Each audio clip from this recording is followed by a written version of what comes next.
Olá, sejam bem-vindos e bem-vindas. Na live de hoje, vamos conversar sobre o livro Sinodalidade, o jeito de ser igreja, comunhão e participação, de autoria do professor Agenor Briguente, que nós lançamos este ano pela editora Vozes. A sinodalidade está na ordem do dia. Não é uma questão de moda, muito menos uma bandeira levantada pelo Papa Francisco, ainda que tenha sido ele que tem se oposto abertamente a uma igreja piramidal. A sinodalidade é uma questão tão velha quanto a igreja, pois, por natureza, a igreja é sinodal. O povo de Deus constituído pelo batismo, na corresponsabilidade de todos por tudo e na igual dignidade de todos os ministérios. Para apresentar essa obra, recebemos o professor Agenor Briguente, que também é o autor desta obra. Quero parabenizá-lo por esta publicação. Acolho a todos que estão presentes na sala aqui, em nome da editora Voz, sejam bem-vindos. As pessoas que vão assistir a gravação também, o nosso muito obrigado por estar conosco. Eu vou colocar no chat algumas informações, e caso vocês tenham alguma dúvida, perguntas, pode ir escrevendo no chat, ou após a fala do professor Agenor, pode levantar sua mão e fazer o seu comentário. Professor Agenor, muito obrigado pela sua presença. Passo a palavra a você e que tenhamos um ótimo encontro. Muito obrigado, por esta acolhida e também por essa oportunidade, de estar aqui em contato com essas pessoas que estão aqui, conectadas virtualmente. Certamente seria muito mais agradável se estivéssemos presencialmente, Mas certamente teremos outras oportunidades para a gente debater, aprofundar uma realidade, que é bastante atual, na igreja, dado que nós vivemos, nos últimos anos, acontecimentos muito transcendentes, em relação à sinodalidade, seja na América Latina, com o Sínodo da Amazônia, depois da primeira Assembleia Eclesial Latino-Americana, e recentemente, esse sínodo sobre a sinodalidade, que durou 3 anos de um processo, que não quis terminar, com o término da segunda sessão da Assembleia. Esse texto, que a Vozes teve aí a gentileza, de publicar, ele quer ser, no fundo, uma espécie de um tratado, que aborda os diversos aspectos e componentes da sinodalidade, Então, dá uma visão assim um pouco global da questão, embora de maneira muito sintética, porque a gente sabe que as pessoas hoje não têm lá muito tempo, para se dedicar assim, à leitura. Então, eu busquei um texto, o mais curto possível, em 10 capítulos, para poder apresentar, esses conteúdos, Então, é uma abordagem mais ou menos global da sinodalidade, do ponto de vista contextual, do ponto de vista também histórico da sinodalidade, também uma abordagem teológica e desembocando, evidentemente, em todo o aspecto também mais pastoral da sinodalidade. E quando eu pensei nesse texto, eu pensei nos processos de formação de agentes, de pastoral em geral, mas também para o clero, porque a eclesiologia do Vaticano II, e mais concretamente, a questão da sinodalidade, não é assim lá muito conhecida, aprofundada, e nem tínhamos tantos textos que abordassem de maneira assim, mais ou menos sistemática, não é a questão, Mas além da formação nesse campo da sinodalidade, que é tão importante, porque há um grande déficit de formação na igreja, Infelizmente, na igreja ainda temos o saber muito monopolizado, pelo clero, e sabemos muito bem que quem monopoliza o saber, monopoliza o poder, Então, é uma alegria ver aqui leigos e leigas, aqui que são teólogos e teólogas, porque isso é muito esperançoso para a igreja, Temos também uma democratização do próprio saber teológico, na igreja. Mas eu pensei também nesse texto, né, nesta fase de implementação, não é, do sínodo que acabamos de realizar, não é? Que é a fase, evidentemente, a mais importante, não é?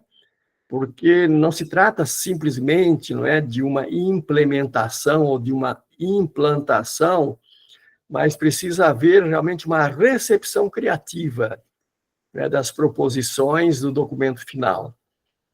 O documento final é um texto assim, bastante, não digo genérico, né, mas ficou-se mais no campo das diretrizes, um pouco de grandes linhas, e deixou totalmente em aberto, né, para cada igreja local aterrissar em seu contexto. A gente sabe que hoje em dia temos mais consciência, né, da diversidade dos contextos, e encarnar em cada contexto é preciso também, que haja, uma grande abertura para poder termos uma igreja realmente, uma unidade, de diversidades, E esta obra, os que tiveram a oportunidade de folheá-la já perceberam aí, que são, então, 10 capítulos, curtos, média de 20 páginas cada capítulo. E eu não coloquei aqui, na obra, uma estruturação dos capítulos, mas, na verdade, os capítulos estão organizados em 3 blocos, E esses 3 blocos, eles estão, na perspectiva do modo como nós fazemos teologia na América Latina. Na América Latina, nós costumamos, fazer teologia partindo da ação para voltar à ação. Então, eu aqui tenho 3 capítulos dedicados, a uma contextualização da sinodalidade, situando no contexto, socioeclesial atual. Depois são mais outros 3 capítulos que apresentam, então, os pilares teológicos da sinodalidade, então, uma abordagem teológica, E, finalmente, 4 capítulos que indicam caminhos para implementar a sinodalidade, num contexto de uma igreja que quer ser toda ela, sinodal.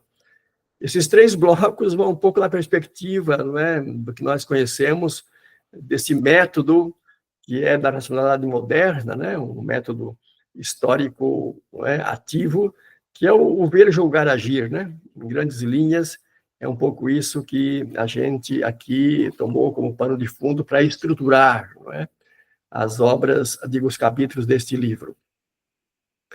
Eu vou simplesmente aqui, me reduzir a um pequeno comentário, de cada capítulo, dando um pouco assim, um aperitivo do que vocês encontrarão, ou se já encontraram também, na leitura dessas páginas de cada capítulo, Então, o primeiro capítulo, nesse bloco do ver, que são 3, ele situa a sinodalidade no processo histórico de recepção do Vaticano II. A sinodalidade é uma expressão da eclesiologia, do Concílio Vaticano II.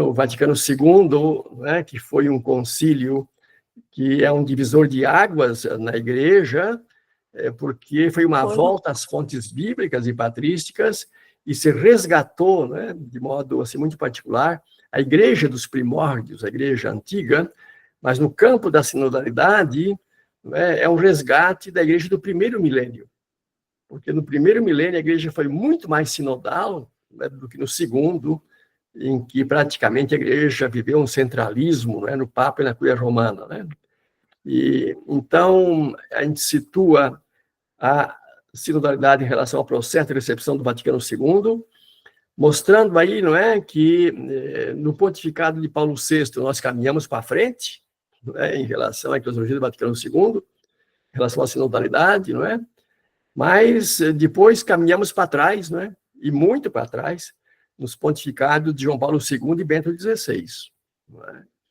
Foi esse tempo em que nós vivemos uma grande involução eclesial em relação à renovação do Concílio Vaticano II. E o Papa Francisco, ele retoma a renovação do Concílio Vaticano II. Embora ele não tenha conseguido estancar esse processo de evolução eclesial, ele está empenhado, não é, em retomar, não é, o Concílio Vaticano II. Não é? No capítulo 2, eu falo ali dos dois principais obstáculos para uma igreja sinodal. Não é? Há outros, mas os que eu julgo principais, primeiro, não é, obstáculo para uma igreja sinodal é ainda a persistência de uma igreja piramidal. Não é? Aquela composição, não é, dos batizados no binômio clero-leigos, né? Esse binômio clero-leigos, não é uma estratificação pré-conciliar que o Vaticano II buscou superar, mas que na prática ainda está muito presente, não é? E praticamente podemos dizer, não é, que em muitos lugares a igreja, né, continua sendo a hierarquia, não é? E uma igreja sinodal, não é, que tem na Trindade, não é, o melhor modelo de comunidade, toma consciência de que na Trindade não existe hierarquia. Na Trindade existe, não é, uma comunhão horizontal, não é, uma unidade de diferenças, ou de diferentes. Não é? E esta igreja, não é, hierarquizante é uma igreja que está estratificada ainda, não é? Nesse binômio clero-leigos que o concílio, né, substituiu por comunidade e ministérios, né? Mas nós ainda estamos longe de sermos uma igreja toda ela, né, comunidade ministerial. Não é? E decorrente desta igreja piramidal, não é, o outro obstáculo, não é, para uma igreja sinodal é a monopolização do poder de decisão na igreja pelos ministros ordenados.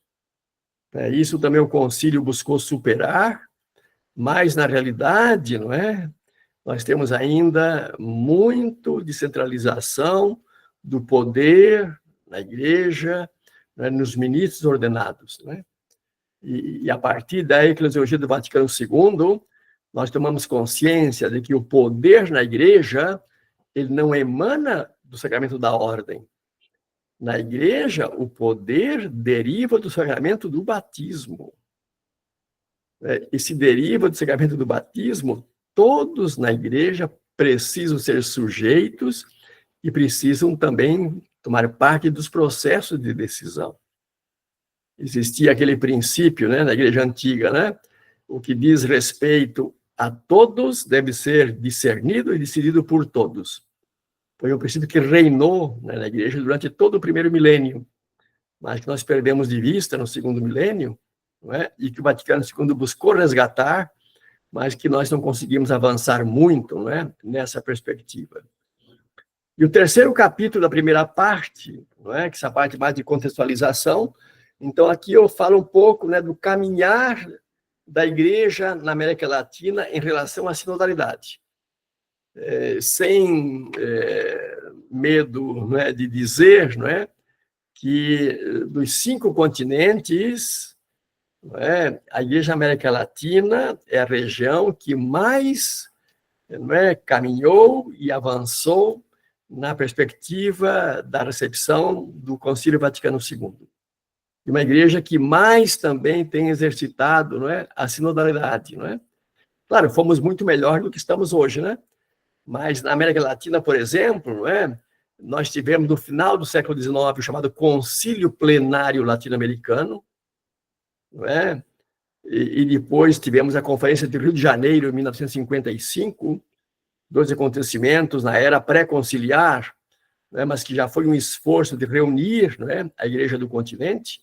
Claro, uma sinodalidade um pouco em torno ao Papa, né? Há um grande centralismo aí da Curia Romana e do Papa nesse período, né? Mas depois tivemos, né, as conferências de Medellín, Puebla, Santo Domingo e Aparecida, né, que foram passos importantes, né, na perspectiva de uma igreja mais sinodal. Aqui, pelo menos, não é, pelo menos houve uma maior sinodalidade entre os bispos com o Papa, não é? Mas em muitas dessas conferências aqui, dessas assembleias, houve também uma boa participação, né, do laicato, pelo menos no processo de preparação, né? Houve um processo de escuta, não é? E depois nós tivemos, né, uma terceira fase desse caminhar sinodal foi o Sínodo da Amazônia, né, em 2019, e depois a primeira Assembleia Eclesial da Igreja América Latina e o Caribe, em 2021. São dois acontecimentos que inauguram a terceira fase da sinodalidade, quando tivemos, né, nestas assembleias, seja no Sínodo da Amazônia, como também na primeira Assembleia Eclesial, né, a presença não somente de bispos, pelo contrário, né, metade dos participantes eram não bispos, né, e dos não bispos, não é, mais da metade eram mulheres, né, então isso é um passo importante. Então, esse processo sinodal que nós fizemos na América Latina, né, e que caminhamos com muita determinação, com todas as dificuldades e mal-entendidos e até perseguições, etc., não é? Todo esse caminho que foi feito, que é muito iluminador, que nós temos que preservar, não é? E continuar esse processo, né? É um caminhar que está em franco retrocesso. Vocês estão percebendo que a sinodalidade não é assim algo na ordem do dia, pelo contrário, né? Ela incomoda, né, muitos segmentos da igreja, né, de modo especial, né, às vezes aqueles segmentos mais estratificados, né, num centralismo do clero. Com a segunda parte, né, deste meu livro, então, aqui temos alguns pilares da teologia da sinodalidade. E aqui, né, basicamente, eu trago, né, 3 grandes pilares, né, da sinodalidade. Né? Aqui estão os fundamentos de uma igreja sinodal. Né? O primeiro, o capítulo 4, que aí está, eu coloco aqui, não é, o imperativo da superação de um cristianismo sacerdotalizado. Não é? Foi isso que o Concílio Vaticano II fez. Né? O que é um cristianismo sacerdotalizado? É um cristianismo que perdeu de vista, né, o triamunere ecclesiae, os 3 munos da igreja. Né? A igreja é um povo, todo ele profético, régio e sacerdotal. Né? Isso é a igreja do primeiro milênio, isso é a igreja primitiva e antiga. Não é? Esses 3 munos que recebemos, né, no batismo, todo cristão recebe, né? Somos todos, pelo batismo, profetas, então somos reis e somos também, né, sacerdotes, né? Então, um povo todo ele profético, régio sacerdotal. Uma igreja sacerdotalizada, um cristianismo sacerdotalizado, significa um cristianismo, né, que perdeu de vista, não é, o profético e o régio, o serviço, a caridade, né? E ficou só no sacerdotal. Não é? Então, nós temos uma redução, né, do cristianismo ao culto, ao altar.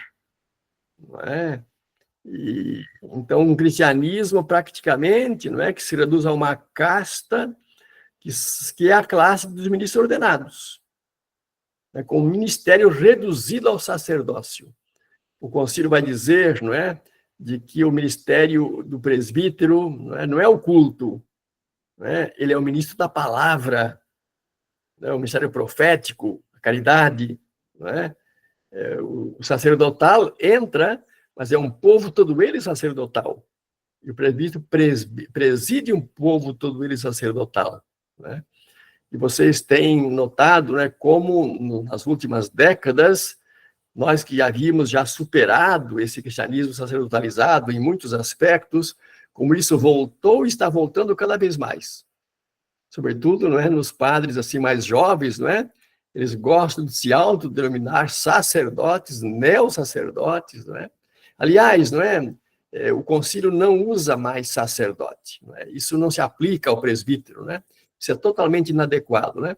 Quem voltou a designar o presbítero como sacerdote foi João Paulo II, né, em Pastor e Dabo Vobis.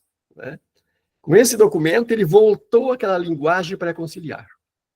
Né? Aí voltamos a falar, não é, de sacerdote, não é? Mas que é totalmente inadequado numa eclesiologia do Concílio Vaticano II. Né? Nós precisamos ali superar isso, né?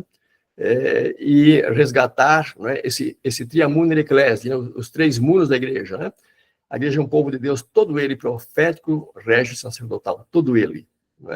Não é uma classe né, que são os ordenados, que são os sacerdotes e que são a igreja, né? Isso é a igreja, evidentemente, não é pré-conciliar, não é? Um cristianismo sacerdotalizado é um cristianismo reduzido à hierarquia, né? E a hierarquia é concebida como um poder sagrado, né? Um polo ativo, né? Diante do qual os leigos são um polo passivo, um polo ativo que cabe toda iniciativa e todo o poder, diante de um polo passivo, que são os leigos, a quem cabe obedecer, né? Docilmente, né? A esse polo ativo, que são os ministros ordenados. Né?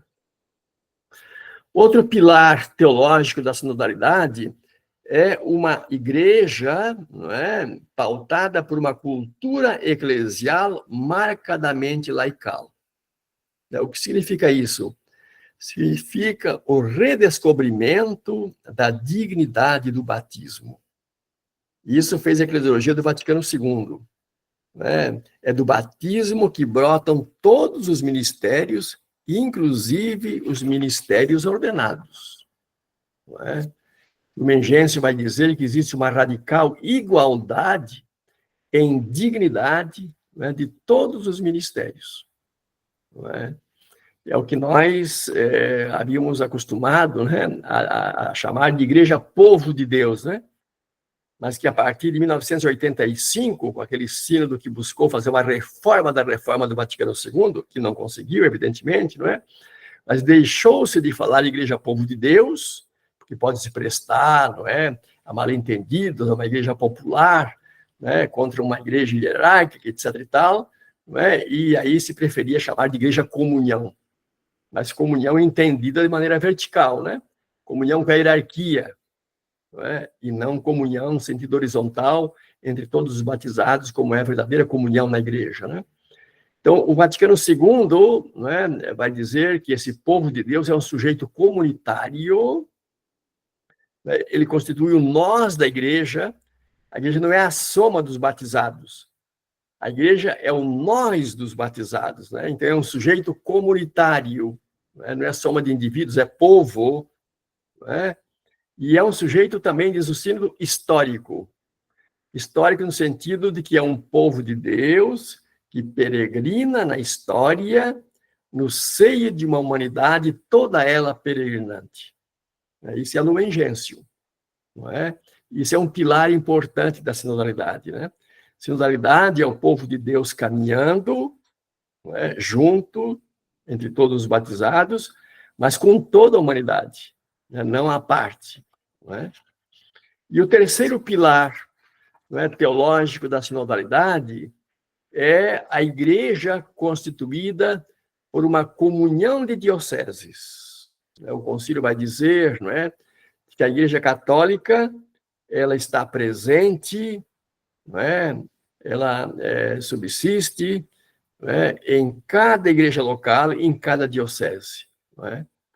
Então, com este sínodo, vocês veem lá no documento final, né, não se fala mais de igreja universal, no sentido, né, de que existiria uma pretensa igreja universal anterior e exterior às dioceses, não é? Que seria a igreja de Roma, e que o Papa, não é, preside e ele, né, no fundo, não é, comanda igrejas locais, dioceses, que seriam sucursais, parcelas dessa igreja universal.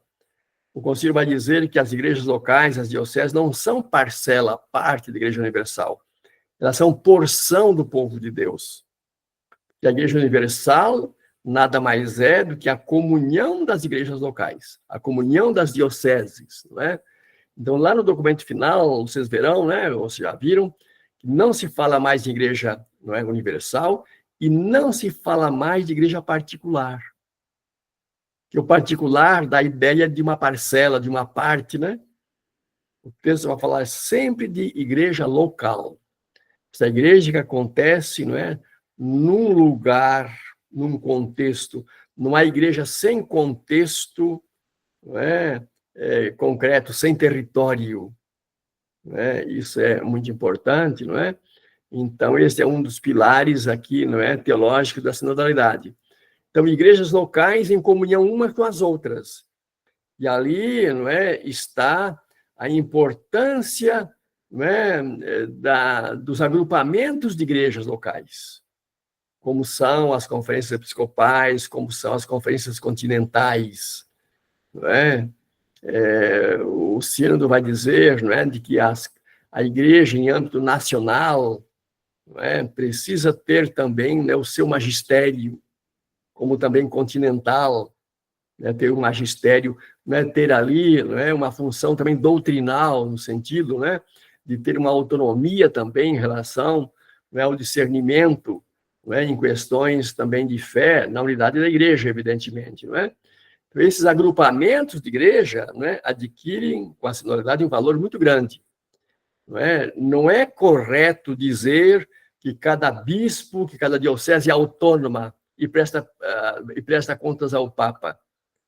O sínodo vai dizer no documento final que a diocese, a igreja local, ela tem um vínculo eclesial em âmbito nacional e continental. Tem um vínculo eclesial. O bispo não pode se isolar e não pode, né, simplesmente ignorar, por exemplo, no Brasil, uma CNBB. Não é? Então, o texto diz lá, né? O bispo esteve presente, né, em âmbito nacional para discernir, né, diretrizes e decidir. Ele tem o dever de seguir isso na diocese dele, e a Conferência Episcopal tem o dever de chamar atenção quando ele não faz isso. E nós estamos vendo no Brasil, né, como temos aí alguns bispos, né, que vocês conhecem bem também, não é? Que se colocam abertamente contra a CNBB, né? Isso, a partir desse sínodo, não se poderá fazê-lo. Se ele tem pontos a discordar e a discutir, que isso é muito bom, que o faça lá no seu fórum adequado, né? Quando estão reunidos, né? Mas quando se toma decisões em conjunto, se tem o dever depois, né, de levar à prática, não é, essas decisões. Então, são os três pilares, não é, teológicos da sinodalidade, não é? Um cristianismo que se funda no Triamunder Ecclesiae, um povo todo ele sacerdotal, profético e régio, não é? Depois, não é, uma cultura eclesial marcadamente laical, o batismo com fonte de todos os ministérios, e uma igreja como igreja de igrejas, né, como comunhão de dioceses, né? Que para Karl Rahner, para ele, foi a maior mudança do Vaticano II, foi dizer, né, de que cada igreja local, né, ali tem presente a igreja católica. Né? Para ele, a maior mudança. E nós temos que caminhar muito para encarnar, não é? Essa igreja autóctona em cada diocese, autônoma, mas na corresponsabilidade com as demais igrejas, né? A partir de baixo, né? Aqui no Brasil, os regionais, depois, né, o âmbito nacional, e depois o continental e o universal também. E, finalmente, então, aqui o último bloco, né, de capítulos deste livro, com isso vamos terminando aqui minha exposição. São 4 capítulos dedicados, então, à implementação, né, da sinodalidade, não é? A vivência, a efetivação de uma igreja sinodal, não é? O que implica levarmos à prática, não é? Todo um programa de implementação de uma igreja, não é, sinodal. Então, o primeiro capítulo desta última parte, não é? Aqui eu toco numa questão que é nevrálgica, não é? Não teremos uma igreja sinodal na prática se não tivermos uma sinodalização das estruturas da igreja. Sem estruturas de comunhão e participação, sem estruturas sinodais, não teremos uma igreja sinodal. Não é? As estruturas são as mediações, são aqueles organismos, capazes de fazer acontecer um discernimento entre todos e uma tomada de decisão entre todos, né, de modo sinodal. Não é? E esses organismos, não é, de comunhão e participação, não é, precisam ser, como diz o documento do sínodo, né, compostos por membros eleitos. Não que a autoridade, não é, ali chame, não é, alguns para compor uma assembleia, para compor um conselho, para fazer uma coordenação disso ou daquilo, não é? Então, também a importância de que esses meios, não é, esses organismos de comunhão e participação, eles sejam constituídos também de maneira sinodal, né, com a participação né, de todos, não é? E vai dizer o texto que esses organismos de comunhão e participação, como são as assembleias, os conselhos, as coordenações, eles têm que ser organismos obrigatórios. Né? Porque o direito canônico, ao contrário do espírito do concílio, vai dizer que numa diocese, né, o que é obrigatório é o conselho de assuntos econômicos. O resto, tudo, não é? Ele é facultativo. Incrível isso, né? Fora da economia, tudo é facultativo. O Sírio vai dizer não. Esses organismos de comunhão e participação, eles são obrigatórios, né? Em cada igreja local, nas paróquias e nas comunidades, não é? E também com relação às estruturas, o sínodo vai dizer, não é? E eu registro aí também no meu texto, não é? A necessidade de haver uma sinodalização das conferências episcopais nacionais. Depois desse sínodo, não pode a CNBB continuar sendo o organismo, né, que discerne e decide para toda a igreja no Brasil. Não é? Para ser, não é, um organismo sinodal e legítimo, essa Assembleia precisa integrar também, não é, o povo de Deus. E nós temos no Brasil, já desde, né, com Dom Luciano Mendes de Almeida, né, nós temos a prática, não é, das Assembleias do Povo de Deus, né? Que é uma Assembleia Nacional dos Organismos, né? Então, ali, uma Assembleia em que estão os representantes dos bispos, dos presbíteros, dos diáconos, dos leigos, das leigas, né? Dos religiosos, etc., né? E dos movimentos diversos, né? Então, já foram feitas diversas Assembleias do Povo de Deus, né? Ali está um fórum muito mais sinodal do que uma conferência episcopal, né? E aí está um desafio a nível, né, evidentemente, não é, de mudança de estrutura. E em termos continentais, né, em vez de termos tido, né, uma sexta Assembleia, né, dos bispos da América Latina, nós tivemos uma primeira Assembleia Eclesial. Então é importante, não é, que em âmbito continental, inclusive o sínodo registra isso, né, que se pudesse, não é, fazer assembleias eclesiais e não somente assembleias episcopais. Né? Então, se nós não mudarmos essas estruturas que são muito clericalizadas, né, nós não teremos uma igreja sinodal. Se as estruturas, né, da igreja não forem, não é, ali representativas de todo o povo de Deus, não teremos, né, uma igreja sinodal. Né?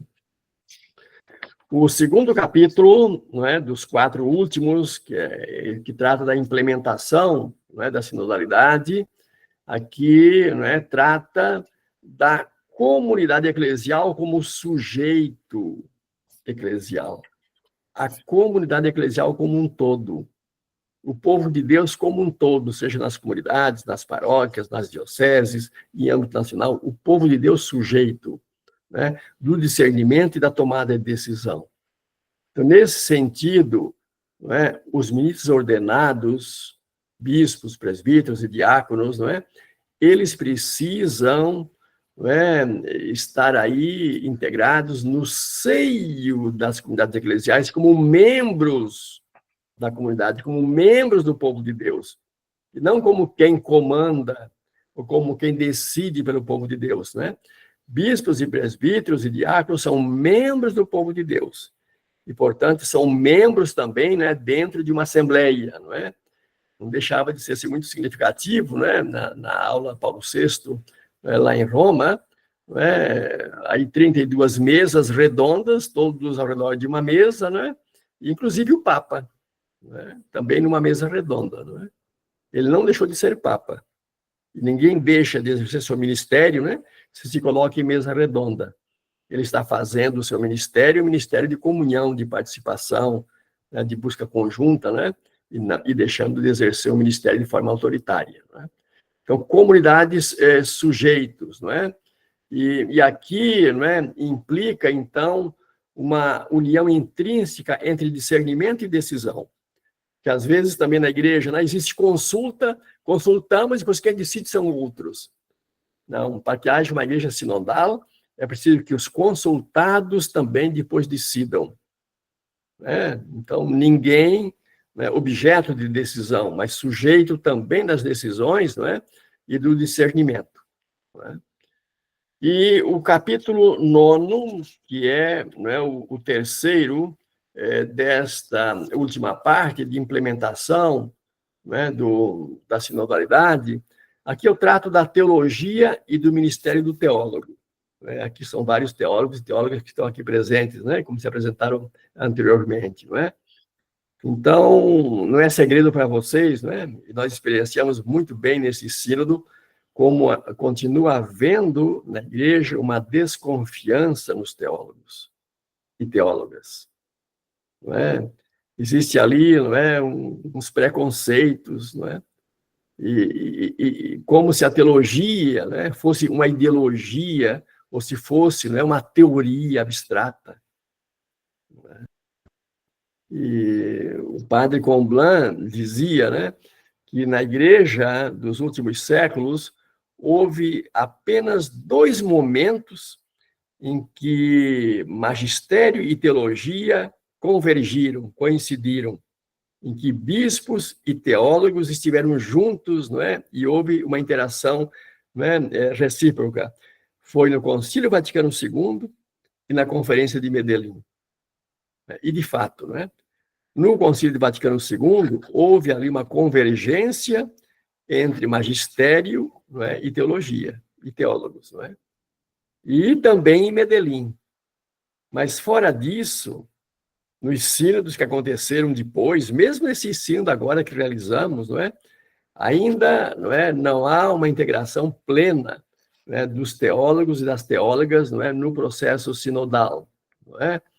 E a teologia, vocês estão percebendo, né, como ela perdeu, né, os teólogos perderam muito espaço, né, no âmbito eclesial. Né? Quem é que, né, que as dioceses, os regionais, a CNBB, né, já não convida mais teólogos, né, para falar, para intervir, para iluminar, não é? E os teólogos, não é, por falta de um espaço eclesial, em grande medida, foram muito para a academia, para as universidades. Né? Que é importante uma teologia também profissional, também acadêmica, né? Mas se a teologia perde o chão eclesial, o chão pastoral, deixa de ser uma verdadeira e autêntica teologia. Não é? Aí temos o risco de uma teologia órfã de igreja, né? E órfã de sociedade.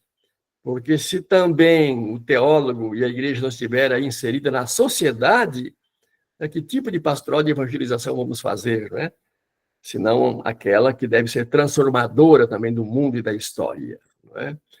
Então, aqui, evidentemente, né, há muito que caminhar, né, em termos de uma melhor integração do ministério do teólogo, né, numa igreja sinodal.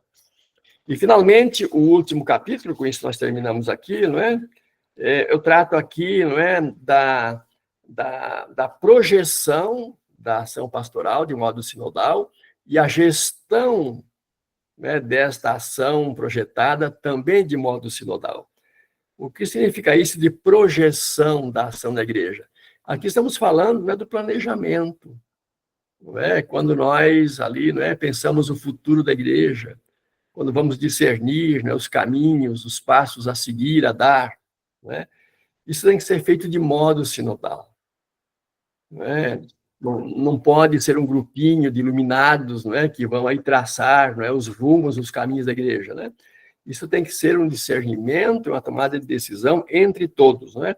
Na América Latina e também no nosso país, durante muito tempo, né, nós vimos a importância, né, do chamado planejamento participativo, né, em que ali se privilegia, né, a participação de todos no processo, em relação aos resultados, não é, a intervenção de todos, discernimento comum, não é, um exercício, vamos dizer assim, de uma igreja também, não é, no sentido também democrático de comunhão, né, no sentido de que todos ali têm, não é, também voto, inclusive, não é, nessa projeção sinodal, a gente não pode ter medo de votar as coisas, não é? Lá no sino também tudo se votou. E por primeira vez as mulheres votaram. E o voto de uma mulher teve o mesmo peso do voto do Papa, que também votou. Não é? E o Papa assumiu o documento final como um documento do Magistério Pontifício. É o primeiro documento do Magistério Pontifício, né, que tem ali dentro, né, a decisão das mulheres, a participação, a contribuição das mulheres, diretamente, né? Então, isso porque se fez, evidentemente, um exercício sinodal, né? E além da projeção, do planejamento sinodal, é preciso também pensar a gestão, o modo como se coordena, como se dá seguimento, como se acompanha, né, como se preside, né? Isso também tem que ser feito de modo sinodal. Aqui temos que ter, então, organismos, né, de gestão, né, que sejam organismos sinodais, né, organismos que assegurem o processo, o rumo dado por todos, não é? E seja uma sustentação para que essa ação realmente aconteça. Né? E com relação à gestão, né, o documento final do Sínodo, e eu coloco também ali no meu texto, não é? A importância, né, desses organismos de gestão também prestarem contas, também terem transparência, também, né, serem avaliados, que é uma das causas, né, se não há causa, né, dos abusos na igreja. Os abusos na igreja, abusos de poder espiritual, de consciência, abusos também do ponto de vista econômico, abusos sexuais, tem muito a ver, não é, com organismos de gestão, não é, que não têm transparência, que não prestam contas, que não são avaliados se tem, né, como um poder por cima e fora da comunidade, não. Esse organismo de gestão precisam também, né, prestar contas, né? O documento final do Sínodo coloca lá uma lista de prerrogativas nessa prestação de contas, para que haja realmente também uma gestão, né, uma gestão da ação de modo sinodal, transparente, não é? Em que a comunidade eclesial, que é o sujeito na igreja, possa também, não é, controlar, né, o poder, né, os que coordenam, os que presidem, né, para que haja, de fato, uma igreja toda ela sinodal, né? Então, são conteúdos, né, que estão aí nesse texto, que eu trago aqui algumas ideias de cada capítulo, mas é evidente que vocês terão aí muito mais, né, tendo acesso direto, né, a esse texto que é bastante sucinto, são capítulos curtos, né, uma linguagem, assim, bastante densa, mas, ao mesmo tempo, uma linguagem bastante clara, né, e eu busquei ser acessível, não só aos que estão na academia, mas também aos agentes de pastoral, né, ao clero em geral, os leigos e leigas, né? Aqui buscando explicar um pouco também as categorias assim mais técnicas, né? Para que possamos ter uma linguagem também, não é, mais acessível, né? Mais sinodal e mais próxima, né, de todos aqueles que conformam a igreja, né? Então, muito obrigado, né, pela atenção de vocês, né? Então, eu fico por aqui. Devolvo a palavra, né, para que nós tenhamos agora um momento também de interação, né, entre nós. Muito obrigado. Muito obrigado, professor Agenor, por essa belíssima explanação. Lembrando que o professor Agenor está lançando este livro com a editora Vozes, né? Sinodalidade, o jeito de ser igreja, comunhão e participação. Agora nós temos um tempo agora para uma conversa, bate-papo, e quem quiser fazer a sua pergunta pode clicar no ícone de levantar a mão, e a gente vai organizando aqui as perguntas. Então nós já temos a Karen, Luiz Augusto e Otávio. Karen, por favor, pode abrir seu microfone, fazer seu comentário. Professor, boa noite, tudo bem? Eu queria fazer duas perguntas. No início da sua explanação, você fala sobre uma involução do Concílio Vaticano II no pontificado de João Paulo II e Bento XVI. Eu queria que você explanasse um pouco mais que espécie de involução é essa que você relata no seu livro, e se isso está relacionado muito a alguma postura dos pontífices, ou se foi alguma coisa que ocorreu de forma orgânica, sem a participação direta deles, entende? Ou do posicionamento deles, eu gostaria de saber. E uma segunda pergunta, no final da sua explanação, você fala sobre coisas que precisam ser corrigidas, entre elas o abuso espiritual de consciência. Então, eu queria que você falasse um pouco o que seria exatamente esse abuso espiritual de consciência, se você se refere ao clero, aos leigos, à igreja geral, à comunidade paroquial, do que você está se referindo. Seria isso. Muito obrigada. Uhum. Ouvimos outros ou respondemos esta?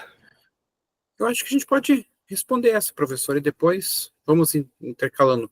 Ou se você quiser ouvir as outras também, fica... Não, então vamos por questão. Muito obrigado, Karim, por essas duas questões, né, que são realmente bastante sensíveis, né, e complexas. Né?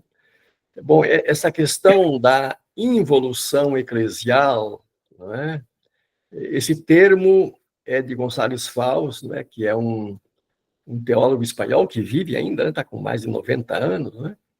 Ele tem assim muitos textos, né, lá dos anos 85 adiante, né, em que eles denunciavam, né, esta involução da Igreja em relação à renovação do Vaticano II, né?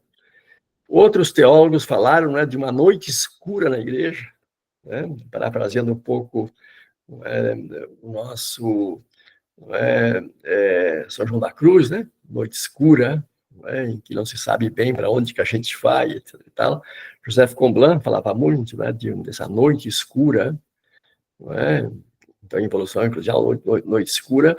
E o nosso padre Libânio, aqui no Brasil, né, vocês recordam aquele livro dele lá nos anos 80 também, né, A Volta à Grande Disciplina, né, que é um livro também, né, que marcou época, né, de João Batista Libânio, né.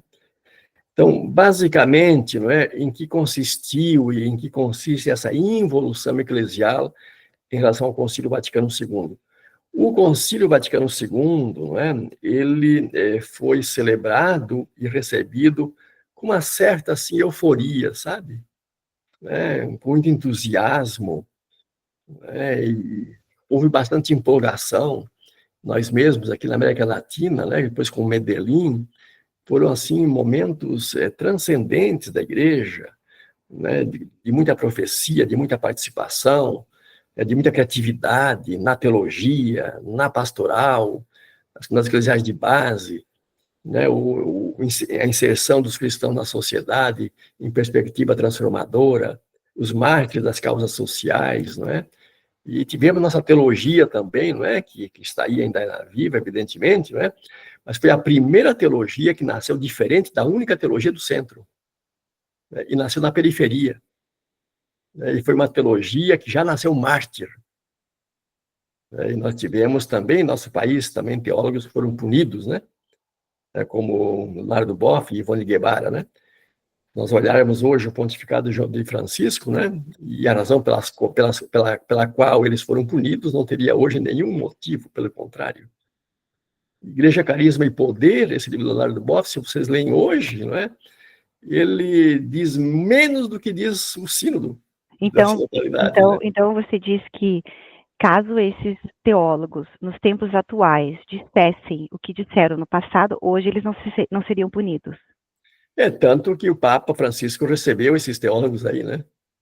O Leonardo Boff, ele participou ativamente da redação da Laudato Si, né? Gustavo Gutierrez foi recebido, né, pelo Papa Francisco, né, pessoalmente no Vaticano, né? John Sobrino, que também teve uma punição, né? Mas para dizer o quê, né? Para dizer que houve um momento, né, que depois dessa empolgação com a renovação do concílio, em que houve segmentos na igreja e também na sociedade, não é? Que, no fundo, acharam que se havia sido ingênuo e que não se podia acolher e caminhar, não é, com a modernidade, com a civilização moderna. Não é? Porque a civilização moderna, né, ela é secularizante, ela conspira contra a religião, é uma civilização, não é, no fundo, materialista, é uma civilização, né, que contradiz os valores do Evangelho, né? Então, houve todo um movimento de reformar o Vaticano II, que se dizia que ele foi acolhido de maneira errônea, com exageros, né, com mal entendimentos, não é? Mas, no fundo, foram leituras que se fez dessa renovação, não é, com medo do avanço que o concílio tinha significado. E aí o próprio Papa, por exemplo, Bento XVI, né, fala, não é, de se fazer uma hermenêutica do Vaticano II na continuidade da tradição de sempre. Né, no sentido de que o concílio não foi um passo tão transcendente, com tanta mudança, não, ele continua o caminho de Trento, continua o caminho, né, de Vaticano I, e, de fato, em muita coisa continua. Mas, como diz o padre Libânio, né, se tudo é continuidade, então não existe novidade. Para que haja novidade, tem que haver continuidade e descontinuidade.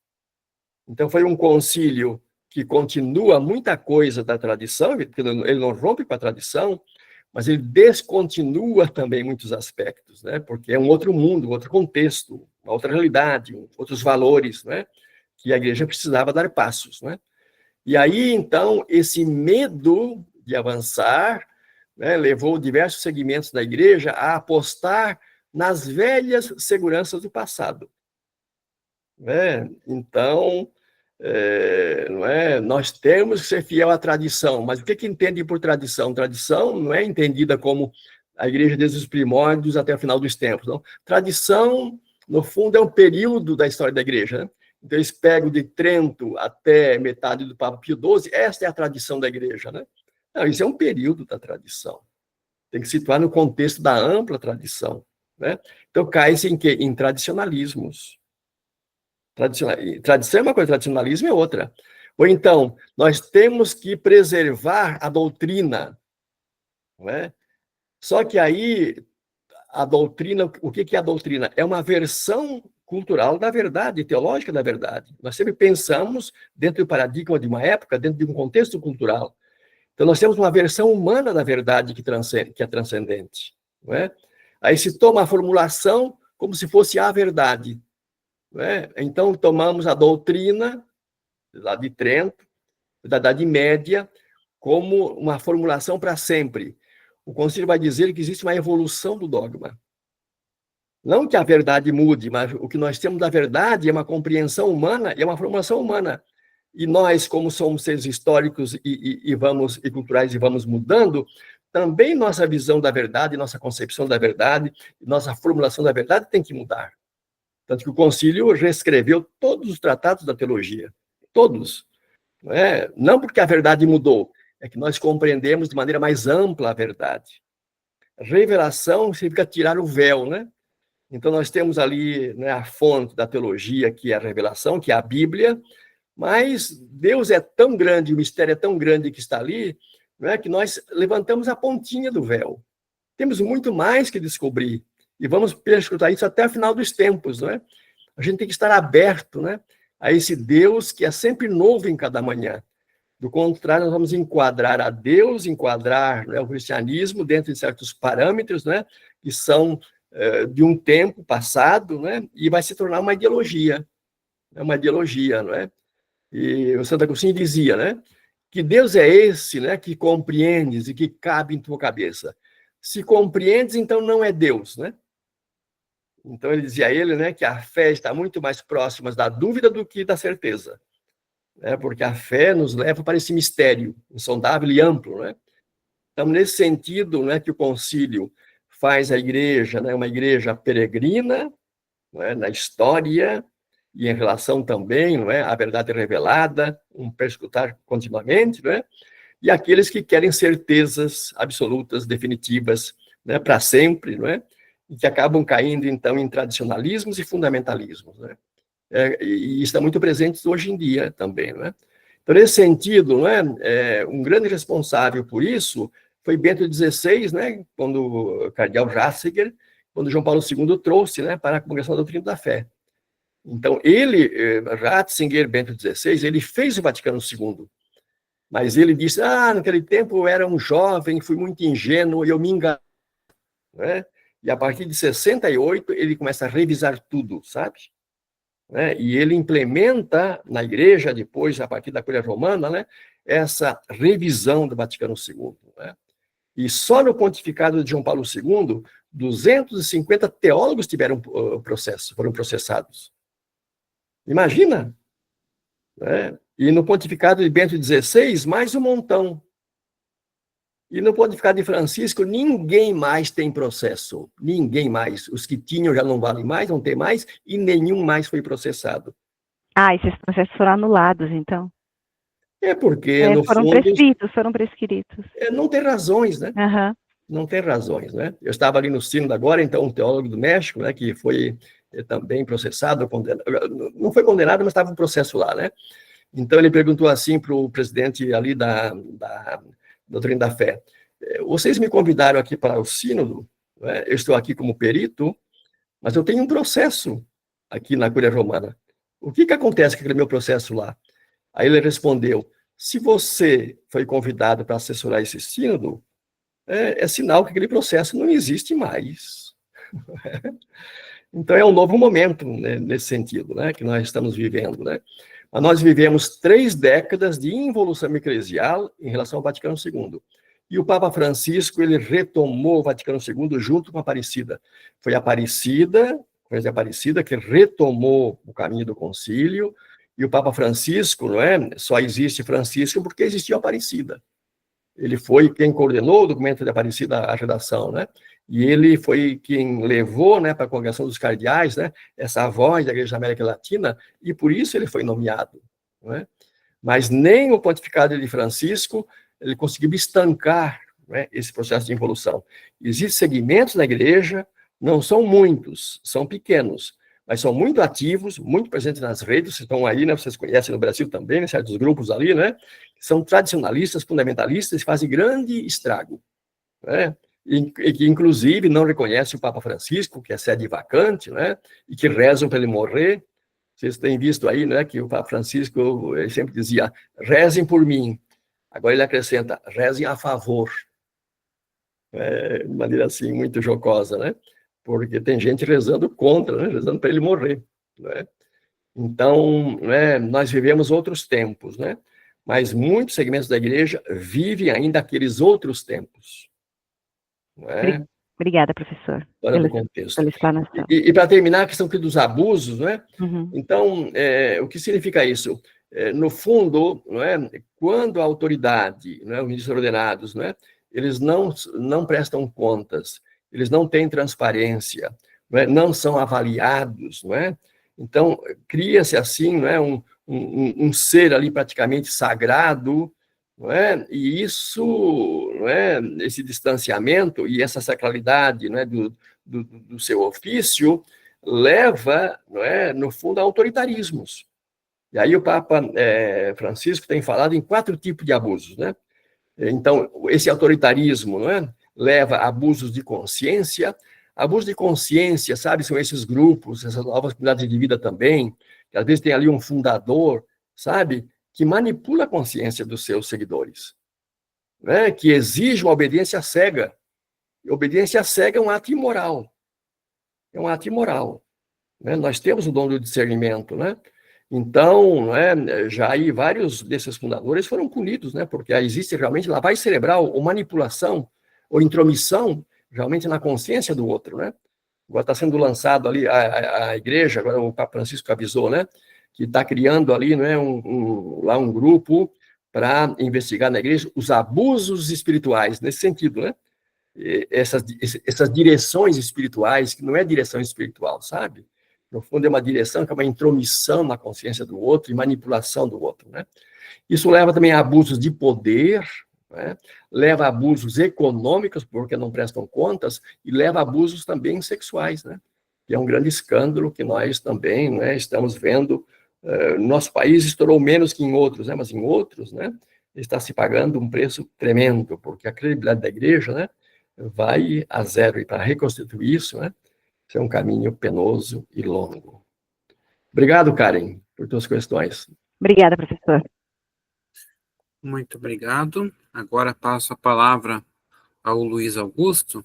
Se quiser também, Luiz Augusto, falar a cidade de onde você está participando, fique à vontade.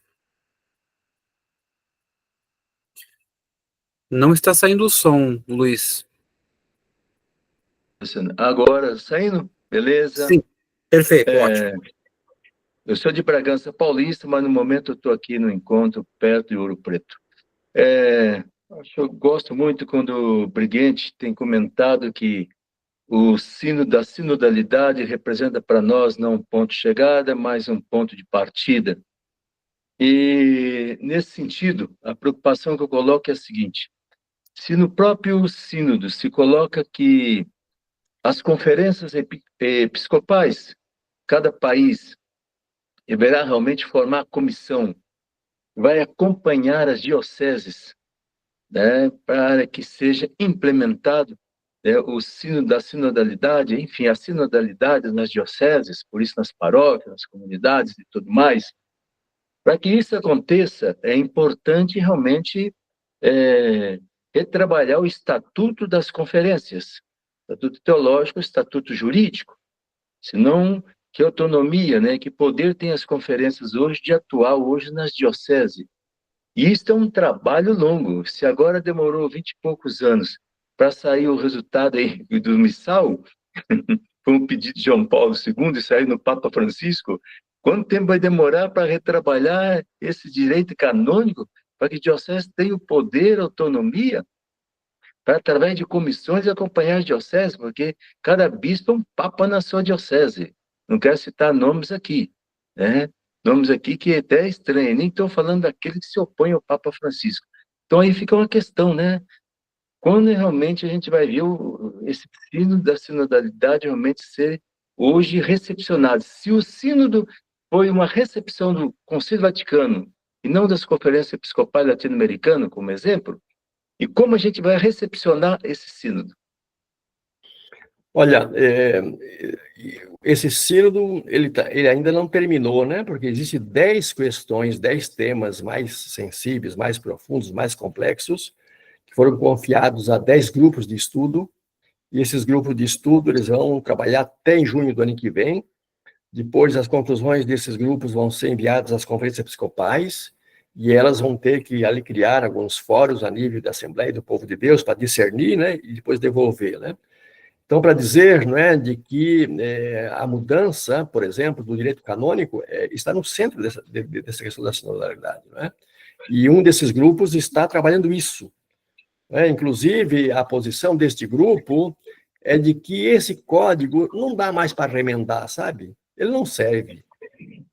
Porque é um código, no fundo, que ficou muito ligado à eclesiologia, ao modelo de igreja antes do concílio. Não é? Depois do concílio, Paulo VI formou uma comissão para pensar o Código de Direito Canônico, o novo código. Não é? E esse grupo trabalhou, não é, durante 10 anos, né? E a proposta deles, né, desse grupo, não é, era ter um único livro, mais de princípios gerais, e depois cada igreja nacional teria o seu código, né? Teria suas leis para aplicar, né? Aqueles princípios gerais, né? Mas aí veio João Paulo II, sabe? Suspendeu tudo, o trabalho daquela comissão, e em poucos anos, né? Já em 86, né? Foi por 83, né? Foi por 86, acho que foi, né? Foi publicado um novo código, né? E esse novo código, no fundo, abortou o processo anterior, não é? E saiu um código muito parecido com o código de 1917, né, que nós tínhamos, né? Então, essa nova comissão que está trabalhando agora, eles têm a mesma proposta, não sei se eles vão conseguir emplacar isso, né? De retomar aquele projeto de Paulo VI, né, de um código que tem um único livro de princípios gerais, e depois que cada conferência episcopal, cada país, cada região tenha, né, um código específico, né, para o seu contexto, né?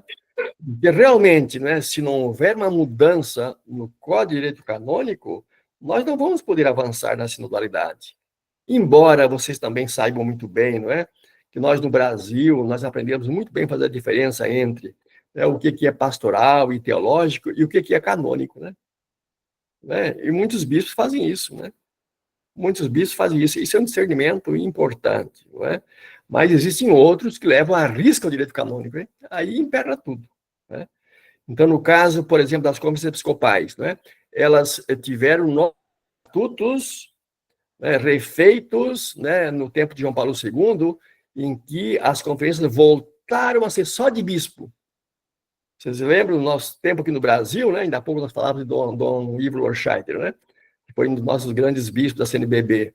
Na CNBB trabalhavam lá 52 assessores, né, teólogos, pastoralistas, e leigos e leigas, né? Com essa novo estatuto da CNBB, lá nos anos 85 em diante, né, só tem comissão episcopal, tudo é comissão episcopal.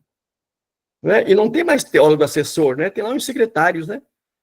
Para fazer carta, etc e tal, para cá e para lá, né? Então, se as conferências episcopais não se sinodalizarem, não é?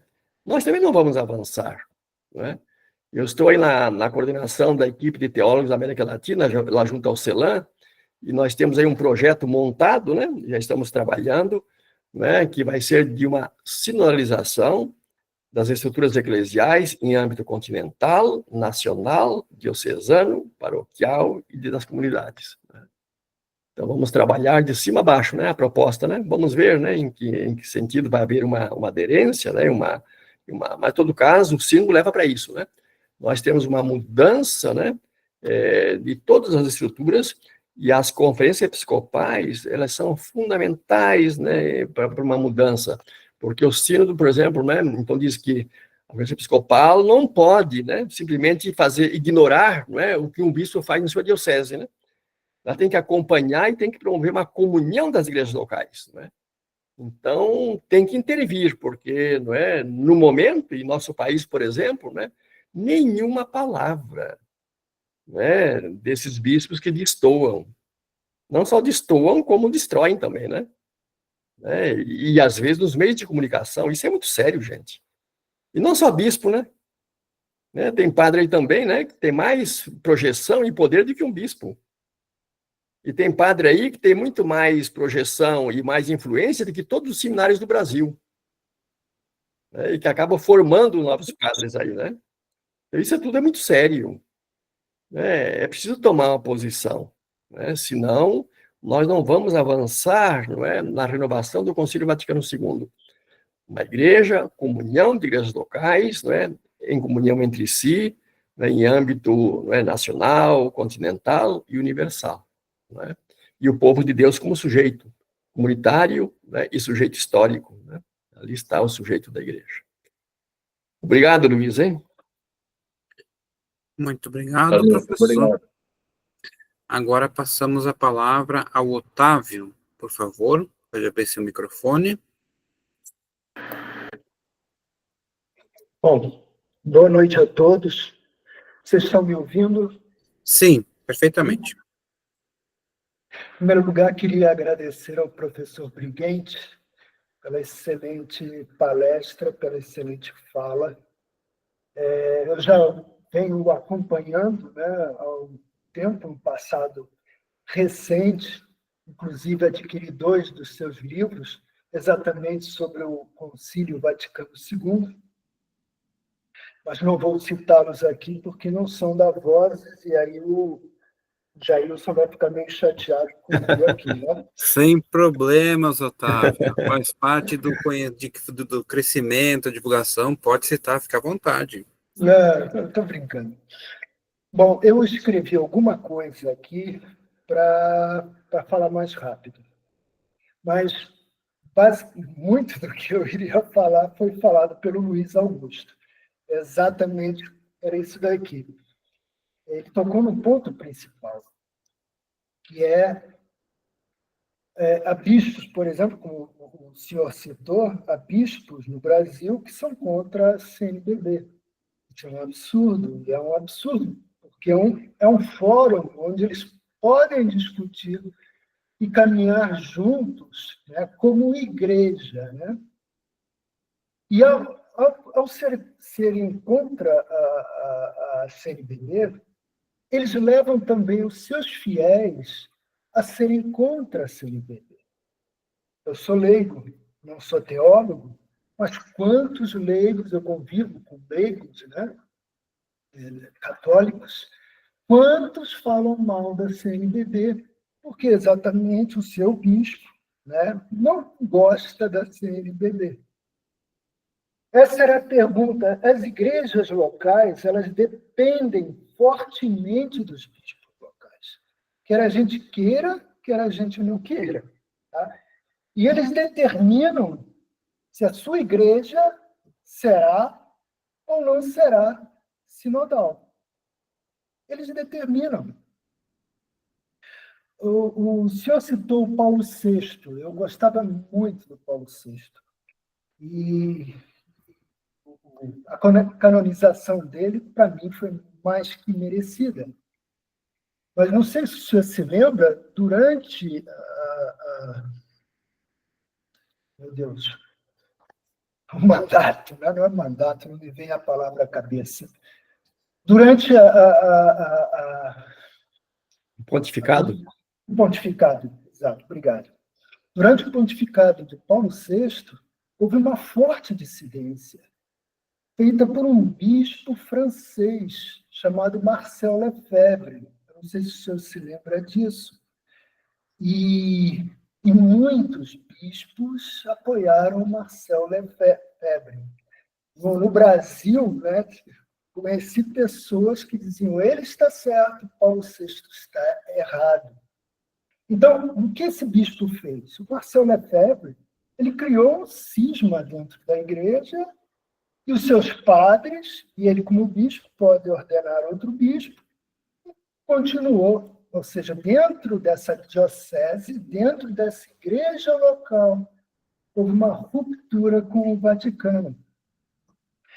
Então, basicamente, eu sei que o Luiz Augusto falou um bocado sobre isso, mas gostaria de ouvi-lo comentar sobre o poder, o grande poder que os bispos detêm e que, como se diz, eles são absolutos, né, na sua diocese. Uhum. Muito obrigado, Otávio. Obrigado. Hein? Duas questões aqui. Uma com relação, por exemplo, a esses cismas, né? Eu acho que o Gabriel Lefebvre, né, que fez esse cisma, né, que fundou a chamada Fraternidade de São Pio X, né, que é aí tem todo um episcopado, presbíteros, igrejas também, né, e que ele foi, então, excomungado, etc. e tal, né, mas, no fundo, Lefebvre foi muito autêntico, né, ele não aceitou o Concílio Vaticano II, né, e ele, no fundo, fundou outra igreja, saiu, sabe? Eu acho que é muito mais grave, né, quem não aceita o Concílio Vaticano II e fica dentro da igreja, né, e fica dividindo, e fica, no fundo, desviando os fiéis, né, de um concílio. Né? Então, eu acho que ali falta autenticidade, né? Então, o Lefebvre foi muito autêntico. Eu não aceito o concílio, e essa igreja aqui é desse concílio, eu sou do Concílio de Trento, então eu vou, né, fazer uma igreja paralela, e fez uma igreja paralela. Né? Não é? Então, isso é menos prejudicial do que quando se fica dentro da igreja católica, né, e se fica ali reproduzindo, né, um modelo de igreja que vai totalmente contra, né, a todo um concílio, né, que não foi assim um evento pequeno.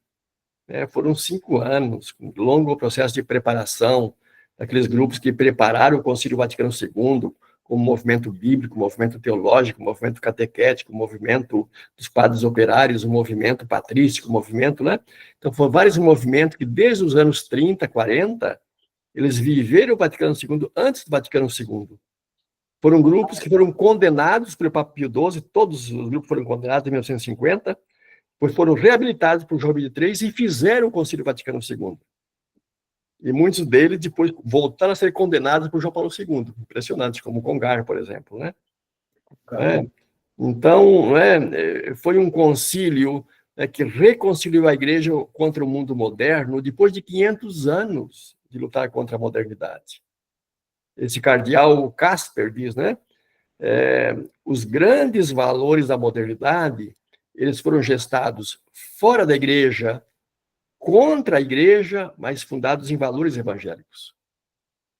Onde é que estava a igreja? A igreja estava fora do mundo, fora do seu contexto, fora da sociedade.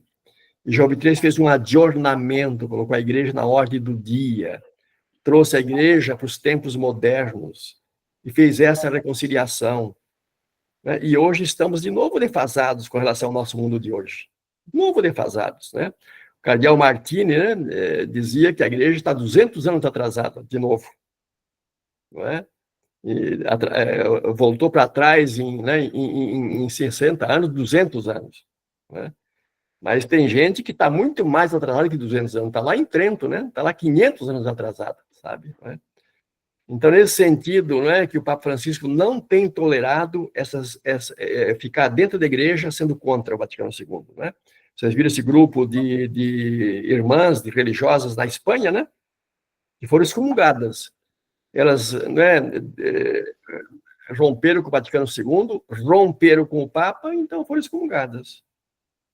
Né? E a mesma coisa esse cardeal Viganò também, né? Lá dos Estados Unidos também. Né? Ele também se colocou contra o Vaticano II, contra o Papa, né? E também, né, no fundo, foi tirado, porque... E mesmo com a missa tridentina, o Papa Francisco tem aí, né, sendo muito duro, né, com relação à missa tridentina. Porque aquilo que foi uma concessão para ajudar aqueles tradicionalistas a caminhar com a igreja, né, a dar passos para frente, eles ocuparam espaço e estão trazendo outros para trás. O efeito foi negativo, né? Então, diz o Francisco, não tem razão para ter missa tridentina. Não existem razões, né? E não pode mais criar missa tridentina, né? Então, isso é algo importante. Com relação ao bispo, né, em cada diocese, né, olha, os bispos ainda têm muito poder, demasiado poder nas dioceses, e não deveriam ter esse poder, sobretudo com o Concílio Vaticano II.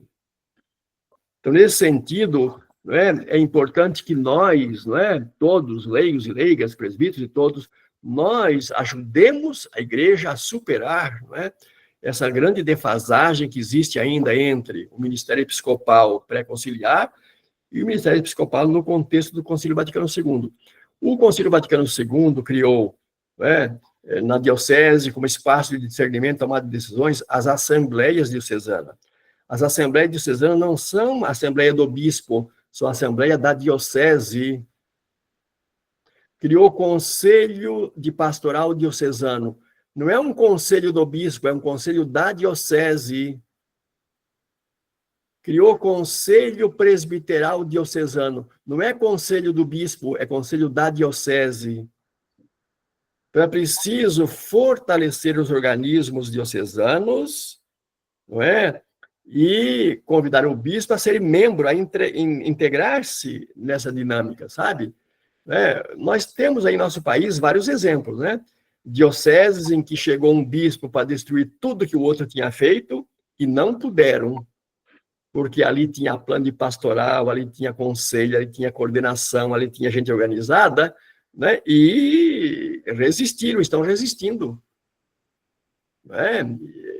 Vira o exemplo lá de Recife, por exemplo, né? Recife é um exemplo, por exemplo, né?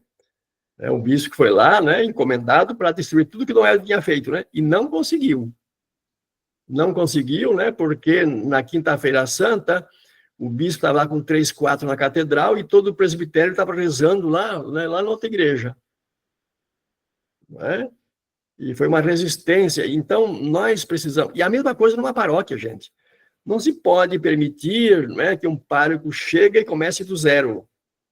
Ali tem que fortalecer as assembleias paroquiais, os conselhos, as coordenações, os organismos, de modo que o padre que chega, ele se integra, ele traz, né, o seu diferencial, ele traz também os seus valores, dá a sua contribuição, mas ele vai ser membro da caminhada ali, sabe? Ele tem que se inserir no processo, né? Porque, normalmente, o que acontece, né? Chega um bispo, né, para tudo, né? Para tudo. Né? E até nos conselhos, tudo são revistos, né? Já não vale mais aqueles conselhos, nem presbiteral, nem de pastoral, tudo vai ser revisto. O próprio plano de pastoral, ele vai ver se ele aceita ou não aceita, o que vai fazer. Não, isso não pode acontecer. Né? E a mesma coisa numa paróquia. Às vezes chega ali um pároco novo, né? Para tudo, né? E tudo que o outro fez, às vezes derruba até a casa paroquial, derruba até a igreja, né? Para começar tudo de novo, né? Não, fazer processo. E quando é que nós temos processos? Quando a comunidade é sujeito, quando o povo de Deus é sujeito. através desses organismos. Isso assegura fazer caminhada, fazer processo. Sem esses organismos, teremos na igreja, não é, uma chamada, né, personalização, não é, da gestão, do poder, não é, da condução da igreja. E os personalismos levam a autoritarismos. Temos que fortalecer os organismos, né, sinodais, para que, não é, aqueles que presidam não decidam sozinhos.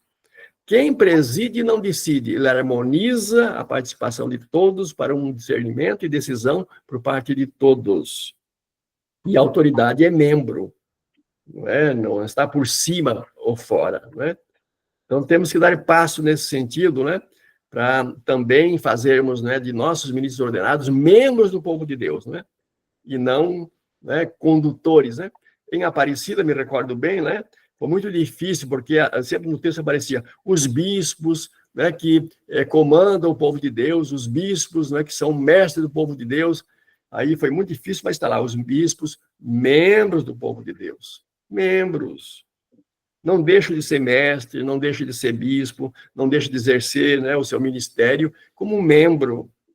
Né, como membro. Não é abdicar de sua missão, né, de sua identidade. Pelo contrário, né, diz o Sínodo, agora do momento final, né, que a sinodalidade dá um quadro referencial para redefinir as identidades, né, dos ministérios de quem preside, de quem coordena. É evidente, é diferente, né, presidir e coordenar numa igreja sinodal e presidir, não é, numa igreja piramidal. Né? Numa igreja sinodal, o poder não deriva do sacramento da ordem.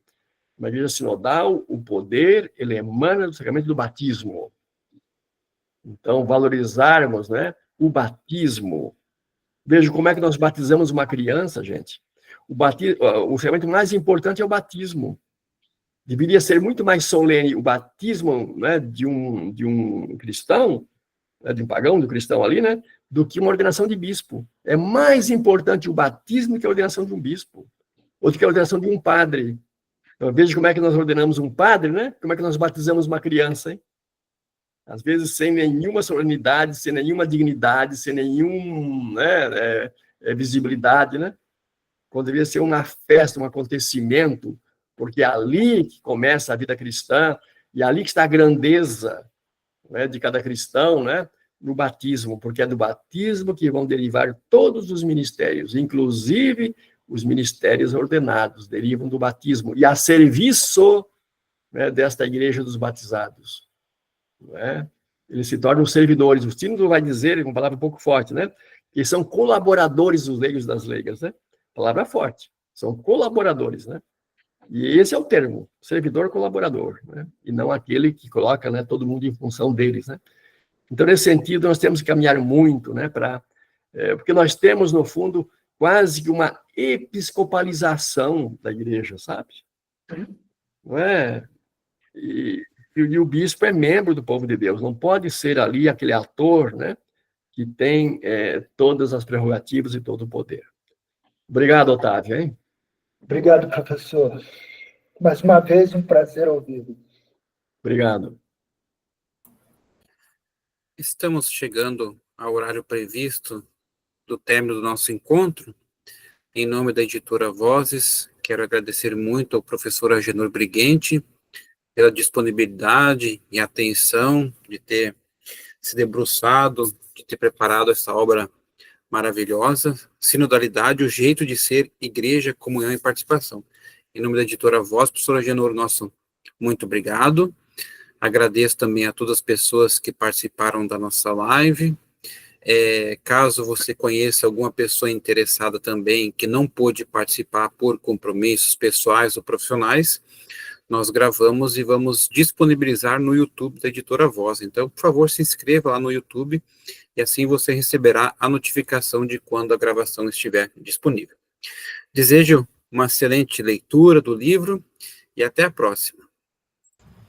Obrigada, boa noite. Obrigado. Obrigado, boa noite. Obrigado, boa noite.